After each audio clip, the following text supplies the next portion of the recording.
আব্বা মা মরে গেলে কি তুমি আরেকটা বিয়ে করবে না? না না বেটা, কি কইছ সব? তোর মা মরে গেলে আমি জীবনেও আর বিয়ে করবো লয়। ও তার মানে তুমি ঘুরে বেড়াবে আর মেয়ে মানুষের পিছন লাগবে। আচ্ছা লে বেটা, তোর মা মরে গেলে আমি আবার বিয়ে করবো না। তা তো করবে, তুমি আমার মান মরার অপেক্ষায় লই যাও। আরে না রে বেটা, তুই আমাকে ভুল বুঝতিছু। তোর মাকে আমি কোনোভাবেই মরবে দেবো লয়। তা তো জানি, আমার মা ঘরে বসে থাকবে, তুমি মেয়ে মানুষ হয়ে ফুর্তি করে বেড়াবে।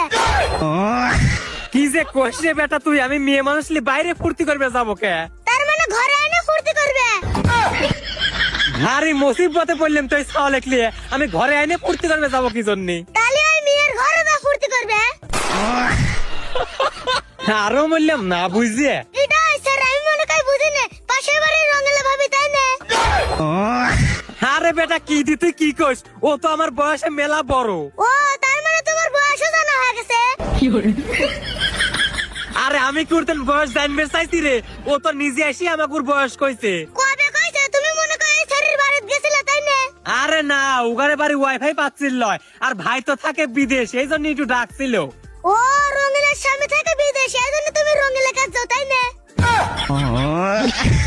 তোর তো হ্যান্ড বাপ কোনে কার, আজকে আমি আজকে তোমার ডিভোর্সের ব্যবস্থা করতেছি।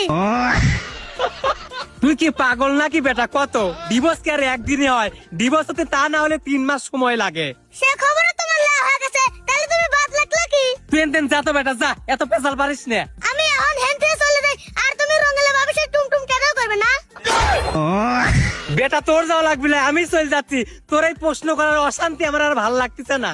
তা তো যাবে, রঙেলা ভাবির সাথে একটা টাইম দালাইছে। বেটা কি করলি তুই? আমাকে একটু বিশ্বাস করবো কত দেই?